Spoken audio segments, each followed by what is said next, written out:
As a child growing up, I was a bit of a loner. I had no brothers, no sisters, and my parents were detached.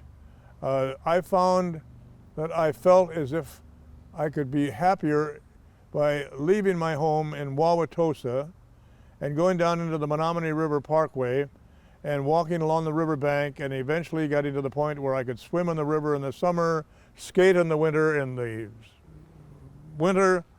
and walk along in the autumn and the spring. And I really truly loved to be involved with nature. I had not that I didn't have any friends, but I just seemed to enjoy being alone. If someone would say, "Can I come along with you?" I would try to discourage it. So those are the influences. Nature was my greatest influence. John, I went to school as an art major because at that particular time, in the very late 30s, the Depression was really concerning to everyone that was living at that Depression time. My mother felt that if I studied art, I could also study teaching, because they taught teaching at the School of Fine Art at the University of Wisconsin. So she enrolled me to study art and to pursue a teaching degree so that I could in fact teach art. Well, that was a wonderful decision that she had made, because in order to teach art, John, you have to become involved in learning almost every expressive way of an artist. You had to know painting, watercolor, oil, charcoal, Conte crayon. You had to study still life, the models, and I never missed a model class. You had to study ceramics. You had to study still life, flower arrangement, origami, the Japanese art of paper folding. All of these things were necessary, even leathercraft, even puppetry.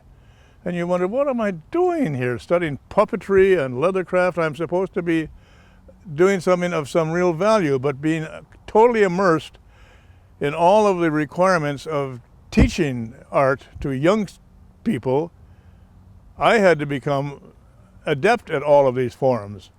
So my young life was really in the pursuit of a degree in education so that I could afford to teach and support myself. But it really prepared me for what became a much more exciting and attractive life. I decided to become an architect, I believe truly, because in all of the classes that I was studying and enjoying at Wisconsin, and incidentally, I might point out that the professors that I had at the time were all recognized as outstanding in their particular field. There was Robert von Neumann from Germany, and he befriended me. He thought I had a particular talent that he enjoyed, and he gave me extra assignments. But we were talking about charcoal and he did strong oil paintings of seafaring men, very masculine. So I studied with Robert von Neumann, and I loved working with him. I also studied with Elsa Ulbricht, who was a renowned sculptress, and she was in school, and she too felt that my work was quite unique. I also studied with Mildred Phillips, who taught me water painting, and I thought if I never again have to paint flowers in a vase, I will be happy. But all of these things were literally reflections of art and of the teaching of art, which, as you know, is what I was involved in at school, to learn to be a teacher of art, by so being an artist in my own manner. Now, what occurred was that, I can't really describe this to you, but all of a sudden I felt a little bit detached, because I'm painting this great oil painting of either some scenery that I had been assigned or some subject matter, but I couldn't get into the picture. All I could do is paint it and look at it. I wanted to become part of it.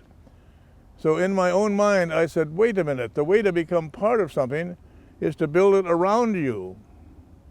So I was thinking in terms of four-dimensional, cubistic type of artwork. But then I thought that is of no real value because you can't really share that with anyone. So it occurred to me that what I was trying to arrive at was the enclosure of space, not just to portrait space. The sky, the sea, the landscapes, the snowscapes.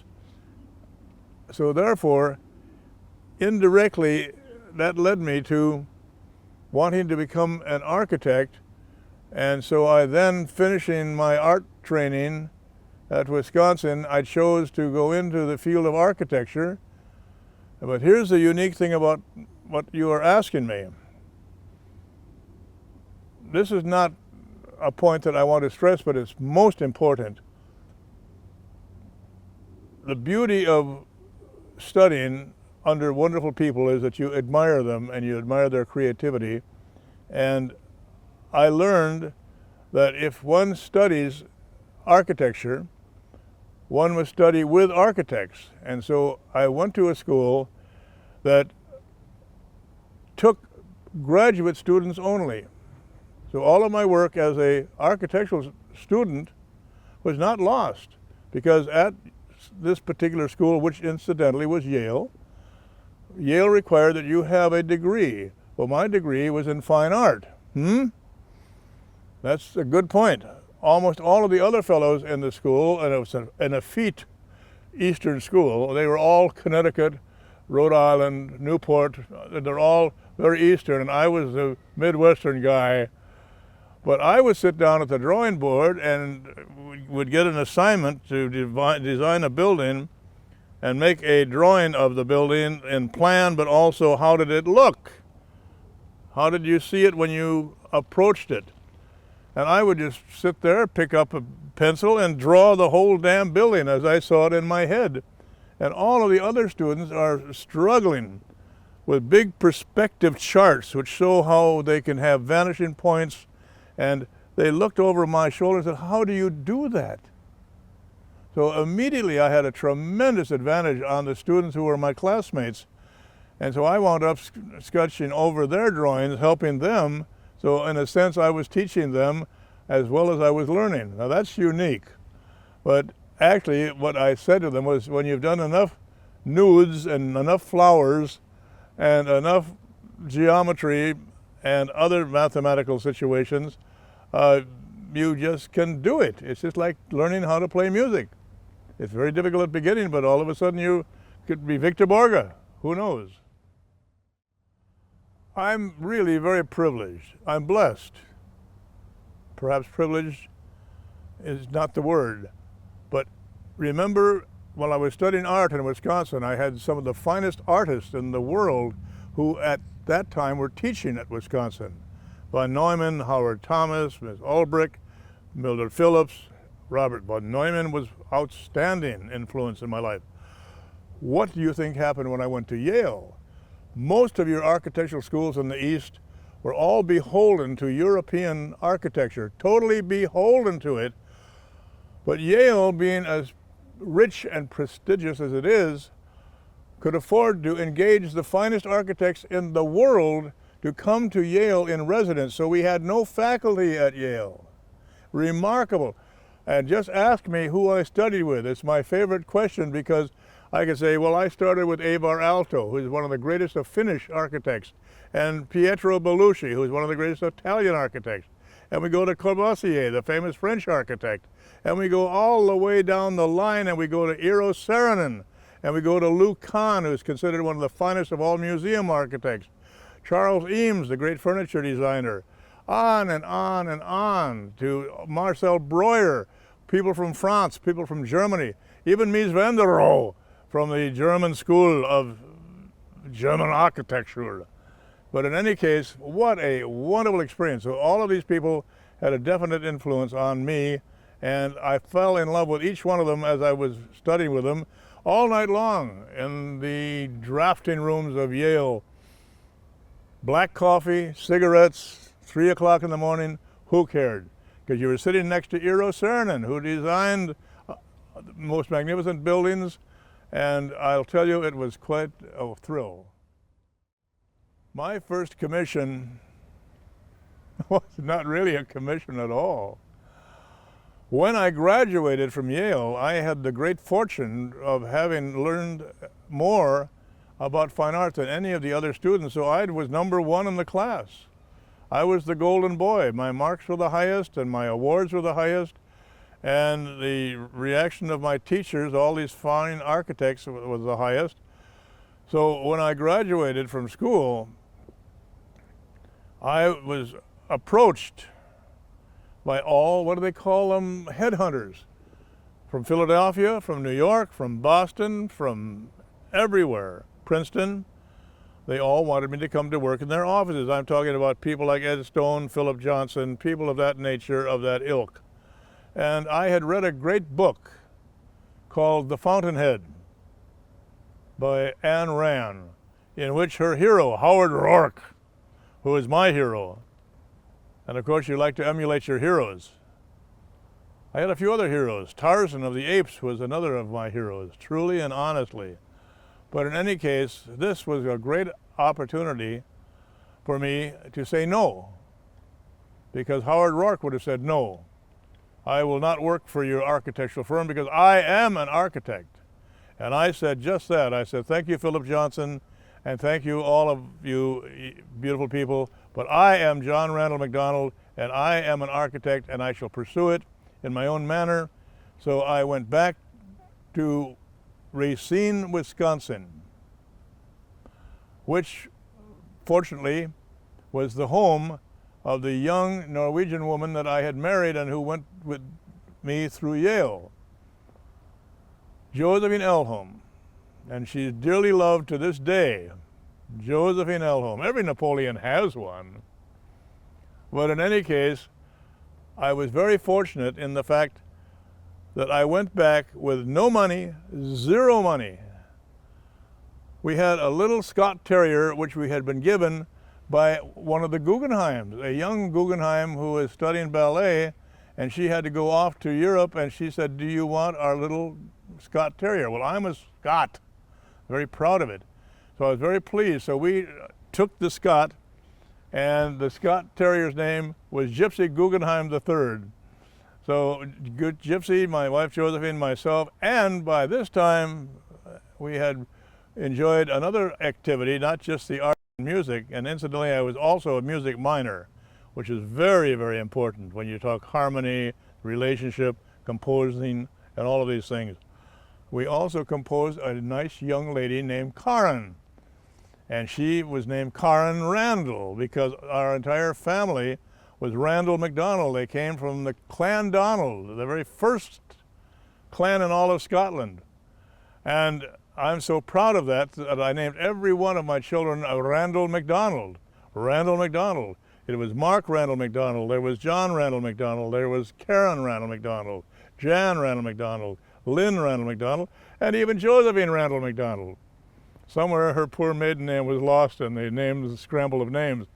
And there was an occasion where the children would say, why can't we have a middle name like everyone else? And I said, what do you want, 4 names? But really, I should have done that. In any case, we're all very proud, but no money, no job, no anything, because by leaving all these job offers, I went back to a zero palette, you might say. So guess who became my very first client? Me, John Randall McDonald. But I was sponsored because Josephine's father was from Copenhagen, so he was Danish, and her mother was from Norway, Bergen, which is a seafaring town. And my parents were from Isle of Skye, and they're very real seafaring Scots. Now, what do you think happened? Josephine's father said he was so pleased that I came to Racine because he thought I was such a wild man that I would run off to California or some exotic time or place with his daughter.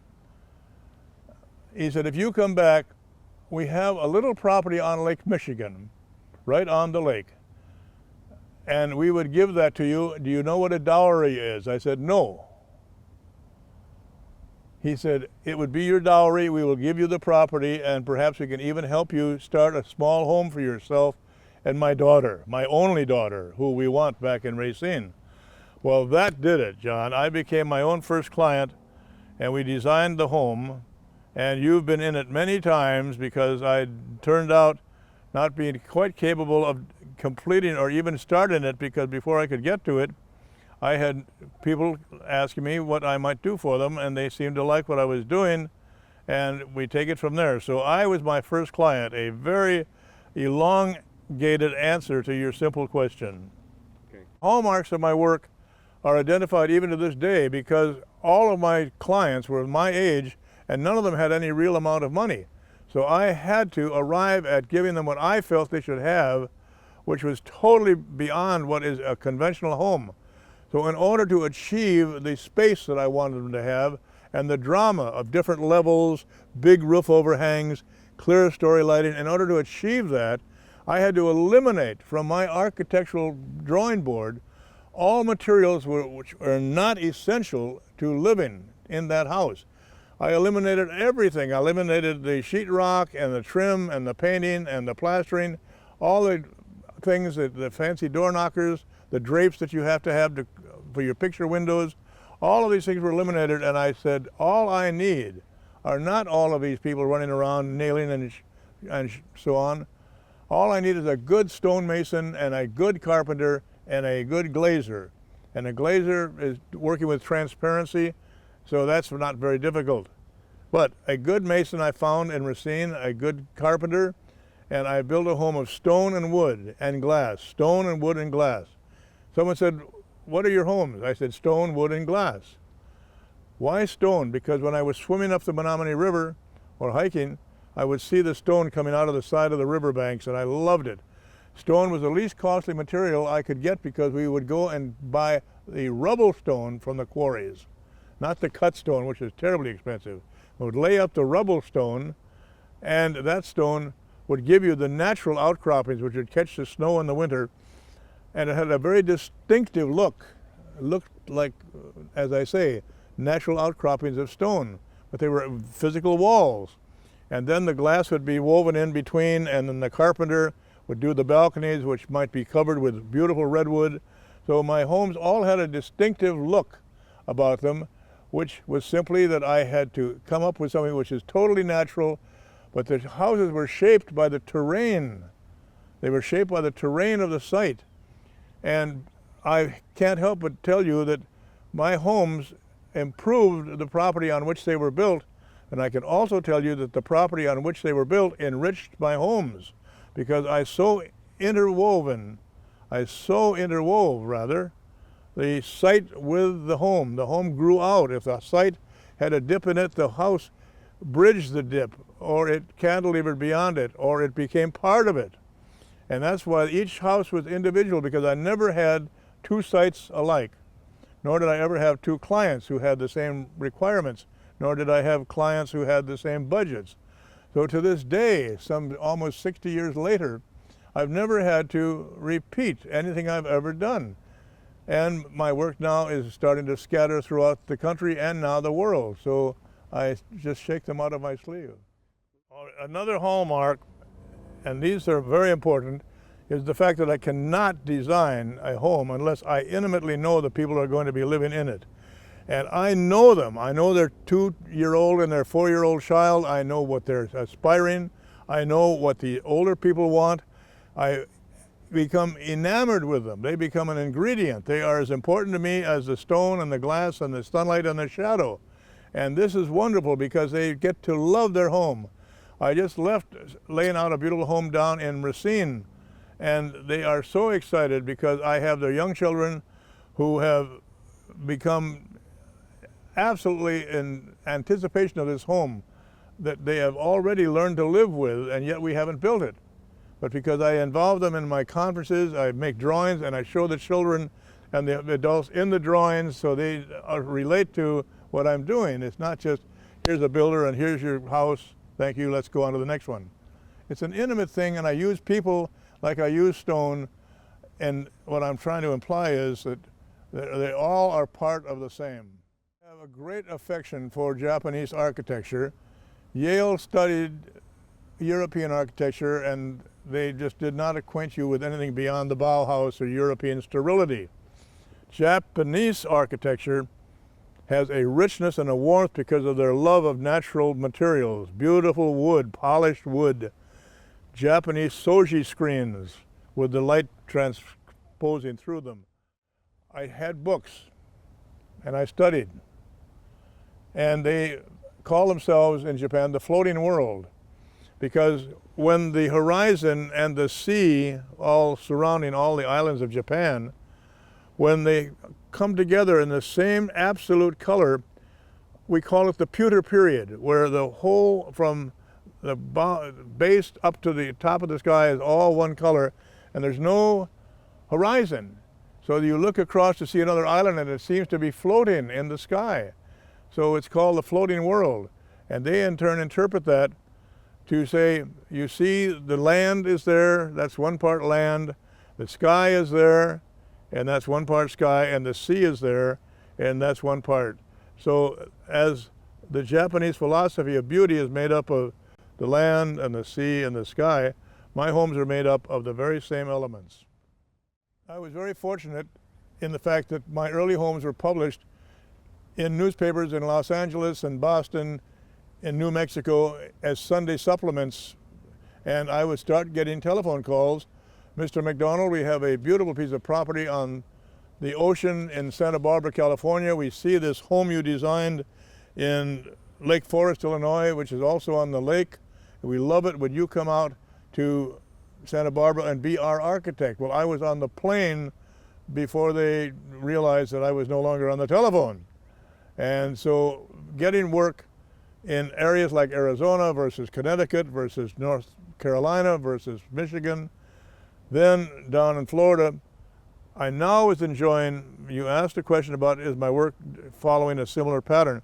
No, because what I designed in Santa Barbara is totally different than what I designed in the Mexican desert or in San Antonio or in Phoenix, Arizona, which is different than what I would do in the hills of Connecticut, which is what I would do anywhere. Each home has to be designed to its surroundings because the surroundings and the home become one. One complements the other. And also, I might say in essence, that the most important thing of all was that these homes today, and I find this very difficult, people love the homes I did back in the 50s and 60s and 70s and 80s, and they'll say to me, Mr. McDonald, we just love the home that you did for John Rausch or for Peter Frumkin. Will you design one like that for us? Well, of course I won't, because it's yours or it's his, and yet I know what they want, and they want the same sort of thing. On the other hand, there are new young couples who are in their 30s, and here I had a tendency to not have quite so much concern about the stone and the beautiful carpentry because there are no more carpenters. It's like there are no more musicians, there are no more poets, there are no more stonemasons. So I have to, in many cases, which I've had to do within the last year or two, go to more synthetic materials, like synthetic plastering, stucco of a sand color, but then bring in the rich color of wood. But I cannot be as elaborate as I used to be with all the magnificent mitered corners and the roof overhangs and all of the things that I love, the clerestory glass, because the costs have continued to go up and the ability to build my work continues to be diminished. Having been asked to design homes in Arizona, to design homes in Florida, California, I realized that even though I truly loved Wisconsin, it had a bitter thing involved called winter. And about November and so on, weather would start to get quite bitter. And I was down working in, say, let's assume Florida. And I realized, wait a moment, what is wrong? All I have to have is a drawing board and my dedicated apprentices, the young men who studied under me, who did a great deal of the work for me in making models and doing some of the coloring and so forth. I said, I don't have a factory to worry about. Why don't I just develop a studio in the warm part of the world for the winter and then go back to Wisconsin at the best time? So the moment it turns April, I'm back, June, July, August, September, and then come October, we kind of migrate back. In fact, we went so far back that we wound up in the U.S. Virgin Islands, and that was absolutely magnificent. But I still, even though that was year-round beauty, I still wanted the change of seasons, because you don't want to live in a static climate. It's something here that's exhilarating, just like today. It's an exhilarating day.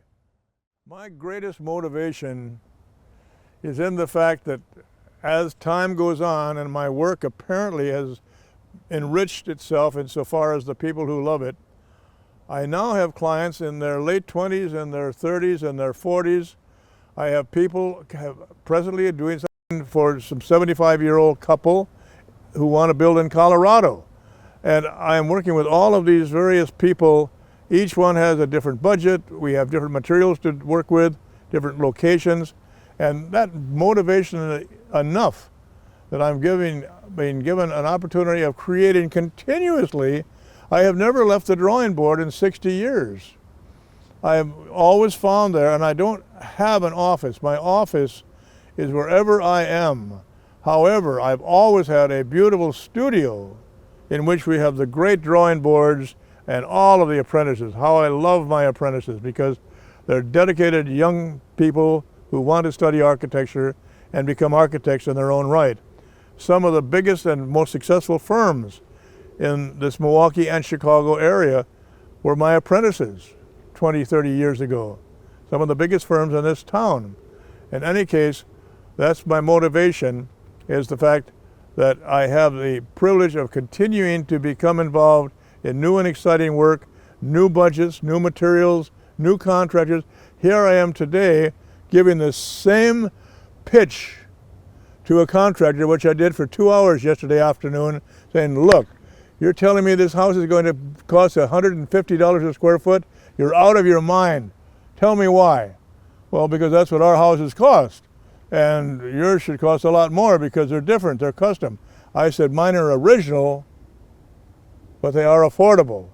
And I said, furthermore, I said, mine are made of a single mason and a single carpenter. I don't necessarily mean single, but the trade of carpentry, the trade of masonry, the glass, and of course, obviously, all the pipe trades. But I think that I can tell you that it is such a challenge.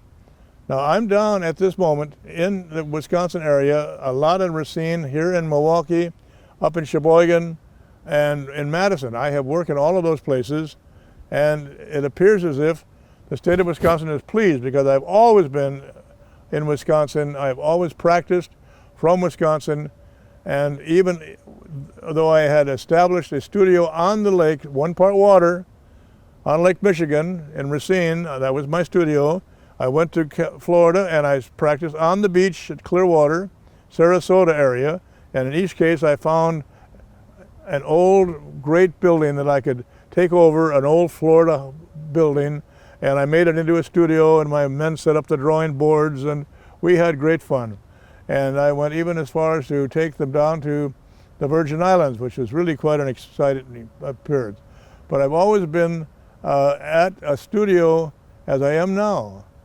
And I have people that I can call upon, and it's such a wonderful thing, John, because unlike having to have an office with employees and withholding tax and liability insurance and all of the headaches of trying to keep one step ahead of your draftsmen and your other people, I now am an artist. I'm truly practicing as a sole practitioner, because I have the great fortune of having all these people who studied with me for the past 50 years.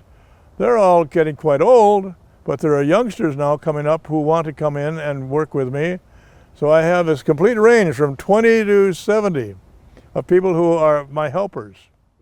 If I were the Grand Vizier of architecture, I would condemn most architects to do penance. The essence of architecture is beauty, and they must not overlook studying beauty. That is the study of music, harmony. They must not overlook the study of art, and that is composition and rhythm and all of the elements of fine art. That is why music and art have lasted forever, as far back as a simple flute.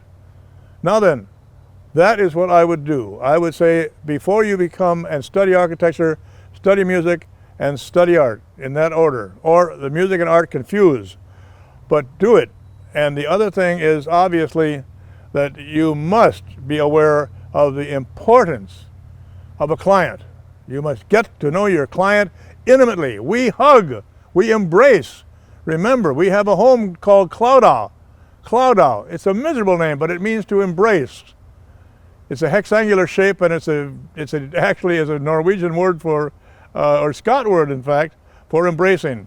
So learn to embrace. You architects who are so involved in your work with your computers, you don't know what a client is. Architects in their 20s, architects in their 30s, in their 40s, and their 50s, and in their 60s have never had the richness of having a family of wonderful followers who love the work that I have done. And we show that. We are always together no matter where we might be. And that's something I hope to continue to achieve.